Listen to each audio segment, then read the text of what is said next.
ہم یہاں پہ جس مدعے کے اوپر پریس کانفرنس کر رہے ہیں تو صرف 1 منٹ کے اندر اپنی بات کو کمپلیٹ کر کے بات آگے بڑھاؤں گا۔ آج ہمارا پریس کانفرنس کرنے کا جو مقصد تھا وہ جنم جنم پروجیکٹ کے اندر باپٹا نے ایک ٹینڈر لگایا تھا جو تمام قانونی اور آئینی تقاضوں کو پورا کرتے ہوئے جو ہمارے جو ٹھیکیداران ہیں ان نے بیڈ کو ڈالا اور جو باپٹے کے رول ریگولیشن تھے ان کے مطابق ہم نے اس ٹینڈر کو کاسٹ کیا اور اس کے بعد جو بیڈر تھا جناب نبیر مغل صاحب ان کے حق میں ٹینڈر لے کے لایا وہ متاثرین کے منتخب نمائندے کے کہنے کا مقصد صرف یہ ہے کہ پی ڈی باپٹا من پسند افراد کو نوازنا چاہتا تھا جس کی وجہ سے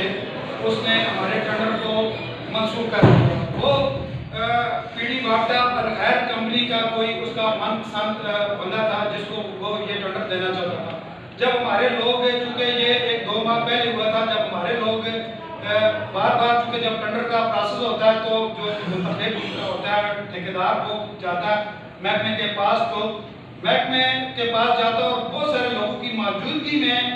پی ڈی باپٹا نے ہمارے لوگوں کے سامنے اس چیز کا اقرار کیا کہ اگر یہ بیڈ آپ کا نکل بھی جائے تو کبھی بھی میں اس کو آپ لوگوں کے ہاتھ کے اندر نہیں ہونے دوں گا۔ تو اس کا ثبوت یہی تھا کہ جو اس کا من پسند افراد تھا الخیر کمپنی تھا الخیر کمپنی ہے اس کا مالک ہے وہ پی ڈی کا من پسند افراد ہے اس کو دینا چاہتا تھا۔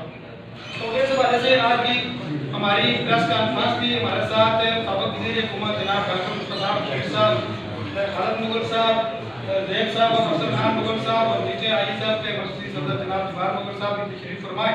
تو ہم لوگوں نے یہ سوچا کہ ہم نے آج بذریعہ پریس کانفرنس پی ڈی کو اور باپٹا کو ہماری طرف سے یہ بالکل یہ پیغام ہے کہ 1 ہفتے کی ہم نے اس کو ڈیڈ لاک دے دی ہے اور اس نے جو جس طریقے سے غیر قانونی طریقہ کار کو اپناتے ہوئے اس نے ٹینڈر کو منسوخ کیا اگر وہ اس کو دوبارہ بحال نہیں کرتا تو مجبوراً 1 ہفتے کی جو ہم ڈیڈ لائن دے رہے ہیں اس کے اندر ہم ضلعی انتظامیہ چیف سیکرٹری اور وزیر اعظم آزاد کشمیر کو ہم یہ باور کرانا چاہتے ہیں کہ مجبوراً پھر اپنا حق ہمیں سڑکوں کے اوپر لینا پڑے گا اور باپٹا کا وہاں پہ جو مال پڑا ہوا ہے ہم کو کسی کو بھی نہیں اٹھانے دیتے بے شک وہ جتنی قوت جتنا زور جتنی طاقت اس نے لگانی ہے وہ لگا کے دیکھ لے۔ آج وہاں پہ گراؤنڈ کے اندر ہماری مسجد کی میٹنگ بھی ہوئی اور ہم نے یہ اٹل فیصلہ کر لیا ہے کہ وہ جو اسکریپ وہاں پہ جو پڑا ہوا ہے وہ دنیا کی کوئی طاقت اس کو نہیں اٹھا سکتی۔ آج بذریعہ پریس کانفرنس ہم اس نائب پی ڈی کو یہ باور کروانا چاہتے ہیں کہ پھر اور جو وہ کمیشن ایجنٹ ہے وہ جو اپنے من پسند افراد کو کمیشن لے کر ٹینڈر دینا چاہتا تھا پھر اور جو آئین قانون کے مطابق اور آزاد کشمیر کی سب سے بڑی عدالت سپریم کورٹ اور ہائی کورٹ کے حکم کے مطابق اس نے اس پر عمل درآمد نہیں کیا۔ ایک طرف تو یہ توہین عدالت بھی ہے اور دوسری طرف اس نے من پسند افراد کو نوازنے کے لیے یہ سارا کام بچایا۔ یہ ساری چیزیں تھی میں آپ تمام احباب کی بہت انتظار کرنا چاہتا تھا۔ اس کے بعد میں ڈاکٹر مصطفی شیخ صاحب کو بھی کہوں گا کہ وہ بھی بات کریں، اپنا زیب صاحب ہیں افسر خان صاحب ہیں اور خالد صاحب ہیں ایگریمنٹ کے مہربانی۔